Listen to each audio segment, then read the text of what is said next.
Hello everyone. आज का हमारी टॉपिक है इंट्रोडक्शन ऑफ जियोलॉजी, जिसमें हम जियोलॉजी के इंट्रोडक्शन मतलब जियोलॉजी क्या है, ब्रांचेस ऑफ जियोलॉजी, जियोलॉजी में कितने सारे ब्रांचेस है और कितने सारे स्कोप्स है उसके बारे में जानेंगे। What is geology? जियोलॉजी क्या है? जियोलॉजी पहली बात तो हमारा जियोलॉजी एक ग्रीक वर्ड है which made up of two words. One is geo और another is logos और logi. तो ये जो जियो का मतलब क्या है? जियो का मतलब है आर्ट एंड लोजी और लोगस का मतलब है स्टडी। हम जियोलॉजी में आर्ट के बारे में स्टडी करते हैं। Geology is a science which is devoted to the study of the earth. It deals with the study of internal and external feature of the earth. तो जियोलॉजी एक science का branch है जिसके अंदर हम अर्थ के बारे में स्टडी करते हैं, उसका इंटरनल एंड एक्सटर्नल फीचर, जितने भी इंटरनल एंड एक्सटर्नल फीचर है, जैसे कि internal feature like crust, mantle, core, magma कैसे फॉर्मेशन होता है, इसके अंदर कितने सारे प्रोसेसेस हो रहा है अर्थ के अंदर, उसके बारे में हम इंटरनल स्ट्रक्चर्स में स्टडी करते हैं। और external structure like mountain, river, valleys, glacier, wind, जितने भी प्रोसेसेस और जितने भी फीचर्स, बहुत सारे ऐसे फीचर्स भी बनता है, बहुत सारे नेचुरल प्रोसेस से, वो सब हम जियोलॉजी में स्टडी करेंगे। और क्या, also we know about origin, composition, structure, inhabitants of the earth. तो इसमें अर्थ का फॉर्मेशन कैसे हुआ, अर्थ में क्या क्या एलिमेंट्स, क्या क्या मेटल, क्या क्या नॉन मेटल, क्या क्या मिनरल्स, जितने भी चीज़ है उसमें क्या क्या कंपोजिशन है, क्या क्या स्ट्रक्चर है, वो सब जियोलॉजी में स्टडी करेंगे। तो दूसरा क्या है, तो नेक्स्ट है हमारा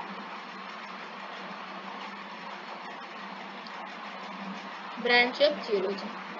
जियोलॉजी का बहुत सारा ब्रांच है। तो पहली ब्रांच है हमारा फिजिकल जियोलॉजी। तो फिजिकल जियोलॉजी क्या है? It concern with the work of natural process which bring about change of on the earth surface. ये क्या करता है, क्या कंसर्न करता है कि वर्क ऑफ नेचुरल प्रोसेस, जितने भी नेचुरल प्रोसेस है अर्थ के ऊपर, मतलब ये क्या करता है, चेंज करता है क्या, अर्थ का सरफेस को, सरफेस के ऊपर जितना भी चेंजेस होता है, मतलब बाय नेचुरल प्रोसेस, जितने भी नेचुरल एजेंट्स है लाइक विंड, रिवर, ग्लेशियर, जितने भी नेचुरल एजेंट्स है, वो क्या करता है, बहुत सारे डिफरेंट नेचुरल प्रोसेस कंटेन करता है। उससे क्या होता है, अर्थ के जितने सरफेस है वो डिफरेंट टाइप का फीचर्स बनाता है, जैसे कि इरोजन होता है, डिपोजिशन होता है, बहुत सारे न्यू फीचर्स बनता है। वो ही जो फीचर्स बनता है उससे क्या होता है, अर्थ का सरफेस में चेंजेस होता है। जितने भी चेंजेस होता है by natural process, by natural agents is known as physical geology. Then petrology. Petrology क्या है? पेट्रोलॉजी भी एक ग्रीक वर्ड है जिसमें हम क्या करते हैं, रॉक्स के बारे में स्टडी करते हैं। Petro means rock and logy means study. The discussion of different kinds of rock is known as petrology. हम अगर डिफरेंट काइंड्स ऑफ रॉक बनाते हैं, सॉरी, डिफरेंट रॉक्स के बारे में डिस्कस करते हैं और डिफरेंट रॉक्स के बारे में स्टडी करते हैं, उसे हम पेट्रोलॉजी बोलते हैं। It deals with the study of composition, structure and association. ये क्या करता है, डिफरेंट टाइप का रॉक की, इसमें हम डिफरेंट टाइप्स की रॉक की कंपोजिशन, मतलब रॉक का कंपोजिशन क्या है, स्ट्रक्चर क्या है, उसमें क्या क्या एसोसिएट हुआ है रॉक के साथ, वो सब हम पेट्रोलॉजी में स्टडी करते हैं। इतना याद रखो कि petrology is the study of rock. इसमें हम रॉक के डिफरेंट प्रॉपर्टी के बारे में स्टडी करते हैं। और हमारे जो रॉक है वो 3 टाइप्स के, वो है इग्नियस रॉक, जो कि हमारा प्राइमरी रॉक है। वो कैसे फॉर्मेशन होता है, जब लावा और मैग्मा कूल होता है, जो मैग्मा बाहर आता है और लावा फ्लो होता है, उससे क्या होता है, कूलिंग होता है, क्रिस्टलाइज होता है और हमारा जो लावा है वो सॉलिडिफाई होता है। सॉलिडिफाई होके वो एक रॉक फॉर्मेशन करता है, उसे हम इग्नियस रॉक बोलते हैं। देन हुआ क्या, सेडिमेंटरी रॉक। सेडिमेंटरी रॉक क्या है, सेकेंडरी रॉक है। जो क्या होता है, जब इग्नियस रॉक हुआ, खुद वही सेडिमेंटरी रॉक हुआ या मेटामॉर्फिक रॉक हुआ, जब वेदरिंग होता है, इरोजन होता है, बहुत सारे डिफरेंट नेचुरल प्रोसेस से क्या होता है, डिसइंटीग्रेटेड होता है, छोटा छोटा पार्टिकल्स में कन्वर्ट हो जाता है। उससे क्या होता है, वो सेडिमेंटेड रॉक में डिपोजिट होता है, उसे हम सेडिमेंटेड रॉक बोलते हैं। मेटामॉर्फिक रॉक हमारी टर्शियरी रॉक है, जो कि क्या होता है, अगर कोई मेटामॉर्फिक, खुद वही मेटामॉर्फिक रॉक हुआ या सेडिमेंटरी रॉक हुआ या इग्नियस रॉक हुआ, जब हाई अमाउंट में टेम्परेचर और प्रेशर उसे मिलता है, वो क्या होता है, एक डिफरेंट रॉक में कन्वर्ट हो जाता है। एक रॉक होता है वो क्या होता है, वो ओरिजिनल रॉक से और एक डिफरेंट रॉक में अल्टर हो जाता है, उसे हम मेटामॉर्फिक रॉक बोलते हैं। ये सब हम पेट्रोलॉजी में स्टडी करेंगे, उसे हम पेट्रोलॉजी कहेंगे। तो मिनरलोजी क्या है, it is the study of minerals. इसमें हम मिनरल्स के बारे में पढ़ेंगे, क्या क्या उसका कंपोजिशन क्या है, उसका स्ट्रक्चर क्या है, उसका अपीयरेंस क्या है, इसका स्टेबिलिटी कितना है, उसका ऑकरेंस कैसे हो रहा है, एसोसिएशन मतलब एसोसिएट किस रॉक के साथ एसोसिएट हो रहा है, उसके बारे में हम मिनरलोजी में मिनरल्स के बारे में पढ़ेंगे। देन स्ट्रक्चरल जियोलॉजी क्या है, it the branch of geology with the study of structure of rock के स्ट्रक्चर के बारे में इन द अर्थ क्रस्ट। ये जो हमारा अर्थ है उसका ऊपर का लेयर को हम क्रस्ट बोलते हैं, जो कि एक रॉकी और रॉक से बना हुआ लेयर है। उसमें क्या होता है, डिफरेंट टाइप का स्ट्रक्चर्स होता है। आपने देखा होगा माउंटेन और रिवर और क्या होता है सी, इससे क्या होता है, वो एक डिफरेंट टाइप का स्ट्रक्चर्स बनाता है। जैसे फॉर एग्जांपल ये यहाँ पे एक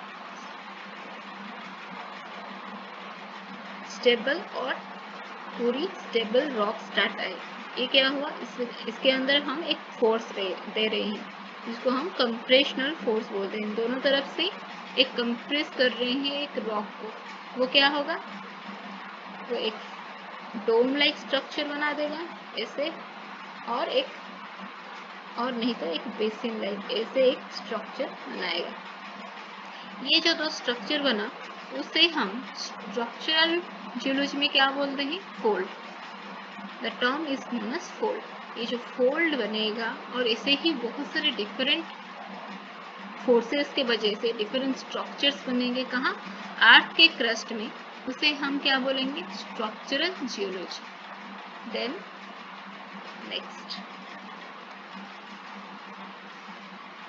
है स्ट्रैटिग्राफी। स्ट्रैटिग्राफी क्या है, it is the science of description, correlation and classification of strata in sedimentary rock. ये स्ट्रैटिग्राफी है, हम इसमें सिर्फ सेडिमेंटरी रॉक के बारे में स्टडी करते हैं। क्यों, क्योंकि इग्नियस रॉक ना डिपोजिट होता है ना स्ट्रैटा बनाता है, ना मेटामॉर्फिक रॉक डिपोजिट होता है वो स्ट्रैटा बनाता है। लेकिन सेडिमेंटरी रॉक क्यों डिपोजिट होता है, पहली बात तो धीरे धीरे वो डिसइंटीग्रेटेड होता है, छोटा छोटा पार्टिकल्स बनाता है, फिर उसके बाद डिपोजिट होकर स्ट्रॉन्ग होता है और सेडिमेंटरी रॉक में कन्वर्ट होता है।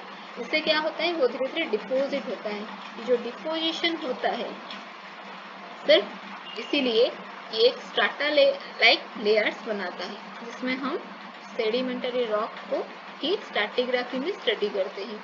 इसमें हम रॉक का एज का स्टडी करते हैं और रॉक में कितने सारे स्ट्रक्चर्स प्रेजेंट है, और जो एंशिएंट टाइम में क्या क्लाइमेट कंडीशन भी हम इससे स्टडी कर सकते हैं। और फॉसिल्स, ओनली जो फॉसिल्स होते हैं वो सेडिमेंटरी रॉक में ही प्रिजर्व होके रहते हैं, लेकिन जो इग्नियस रॉक और मेटामॉर्फिक रॉक होते हैं उसमें हम 2 और 3% की सिर्फ फॉसिल्स पाएंगे। In sedimentary rock we found 90% fossils, because वो डिपोजिट होता है, डिपोजिट होने के साथ वो उसके साथ बहुत सारे डिफरेंट थिंग्स को डिपोजिट करता है। इससे हम अगर सेडिमेंटरी रॉक को स्टडी करेंगे तो बहुत सारे ऐसे चीज पाएंगे जो कि हमारे हिस्ट्रिकल जियोलॉजी को स्टडी करने के लिए काफी मदद होगा। तो स्ट्रैटिग्राफी में हम रॉक को स्टडी करते हैं, सेडिमेंटरी रॉक के लेयर्स को, जिससे हम डिफरेंट काइंड्स ऑफ कोरिलेट कर पाते हैं, किससे, ना एज से, और different structure climate condition of ancient age. Then paleontology. Paleontology क्या है? It is the study of fossils of ancient life from their evolution. Palaeontology क्या है कि हम इसमें फॉसिल्स और जितने भी फॉसिल्स है उसके बारे में स्टडी करते हैं, जैसे कि एनिमल्स हुआ या प्लांट्स हुआ, जैसे कि कोल, जैसे कि बहुत सारे एंशिएंट एनिमल्स लाइक डायनासोर्स, उनके बारे में क्या पैलेंटोलॉजी में हम स्टडी करते हैं। और एंशिएंट लाइफ मतलब हमारी पहले बहुत पहले लाइफ कैसे थी, और इवोल्यूशन जैसे कि हमारा इवोल्यूशन कैसे हुआ था, मंकी जो बंदर होता है, बंदर से हम अब तक इंसान बन चुके हैं, वो इवोल्यूशन को हम पैलेंटोलॉजी में स्टडी करते हैं। और क्या हिस्ट्रिकल जियोलॉजी। हिस्ट्रिकल जियोलॉजी क्या है? हिस्ट्री मतलब क्या होता है? अगर हम एंशिएंट चीज़ों के बारे में स्टडी करते हैं उसे हम हिस्ट्री बोलते हैं। It include stratigraphy and palaeontology. Obviously stratigraphy में भी हम क्या करते हैं, जो एज के बारे में स्टडी करते हैं, एंशिएंट क्लाइमेट के बारे में स्टडी करते हैं, फॉसिल्स छोटा मोटा फॉसिल्स जब मिलता है उसके बारे में स्टडी करते हैं। और पैलेंटोलॉजी में तो ancient fossils, ancient lifestyle, ancient and their evolution ये सब के बारे में स्टडी करते हैं, हिस्ट्री के बारे में स्टडी करते हैं। तो हिस्टोरिकल जियोलॉजी में क्या वो स्टडी करेंगे, तो स्ट्रैटिग्राफी एंड पैलेंटोलॉजी को हम स्टडी करेंगे। और क्या स्टडी करेंगे, जो हमारा एंशिएंट लैंड, सी, क्लाइमेट और लाइफ ऑफ अर्ली टाइम, इसके बारे में हम हिस्टोरिकल जियोलॉजी में स्टडी करते हैं। Then economical geology. तो economical geology deals with the study of minerals, ores and fossils. Economical geology में हम डिफरेंट टाइप्स के मिनरल्स को, ओर्स को, फॉसिल्स को स्टडी करेंगे। पहली बात तो ये जो मिनरल्स है, ये जो ओर्स है, वो क्या होता है, फॉर्म होता है अर्थ के इंटीरियर में। धीरे धीरे वो क्या होगा, हम एक्सट्रैक्ट करेंगे, एक्सट्रैक्शन करने के बाद हम इकोनॉमिकली और उसे यूज करेंगे और प्रॉफिट पाएंगे। ये जो चीज़ हम इकोनॉमिकली प्रॉफिटेबल होते हैं किससे, मिनरल से, ओर से, फॉसिल से, ये सब हम इकोनॉमिक जियोलॉजी में पढ़ेंगे। तो इकोनॉमिकल जियोलॉजी में क्या, मिनरल्स, जितने भी मिनरल्स है, जितने भी ओर्स मिनरल्स है, जितने भी फॉसिल्स फ्यूल्स है, कोल, पेट्रोलियम, मैंगनीज, आयरन, उसके बारे में हम इकोनॉमिक जियोलॉजी में पढ़ेंगे। Next, mining geology.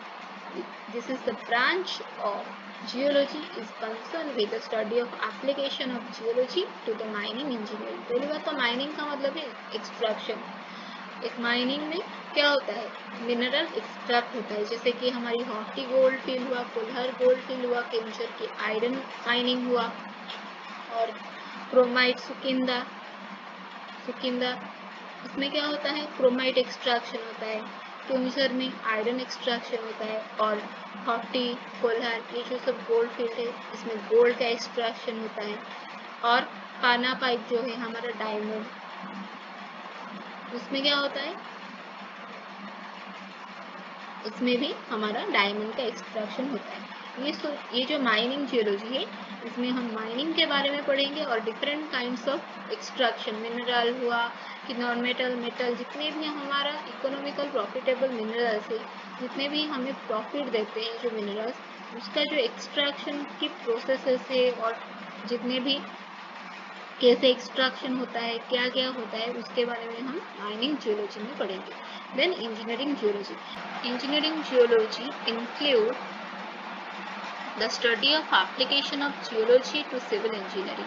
तो इंजीनियरिंग जियोलॉजी में हम क्या करते हैं, पहली बात तो इंजीनियरिंग जियोलॉजी हमारा हेल्पफुल होता है, जो ब्रिज, टनल, रिजर्वर, जितने भी हमारा कंस्ट्रक्शन साइट है, ये सब के लिए, तो हम वहाँ ब्रिज, टनल और रिजर्वर जितना सब होता है उसे कंस्ट्रक्ट करते हैं। वो कंस्ट्रक्शन करने के लिए पहली बात तो हमें बहुत सारा टेस्टिंग करना पड़ता है। तो बेड, जो नीचे का बेड रॉक है जिसके ऊपर ब्रिज का और टनल का कंस्ट्रक्शन होगा, वो स्ट्रॉन्ग है या वीक है या हार्ड है या सॉफ्ट है, उसे टेस्ट करना पड़ता है। उसका ड्यूरेबिलिटी, उसका स्टेबिलिटी, सब कुछ टेस्ट करने के बाद ही इंजीनियरिंग जियोलॉजी की मदद से हम क्या करेंगे, ब्रिज और टनल जितने भी कंस्ट्रक्शन करना, सिविल कंस्ट्रक्शन है उसे हम कंस्ट्रक्ट करेंगे। तो ये सब हम जियोलॉजी, जो इंजीनियरिंग जियोलॉजी है उसमें पढ़ते हैं।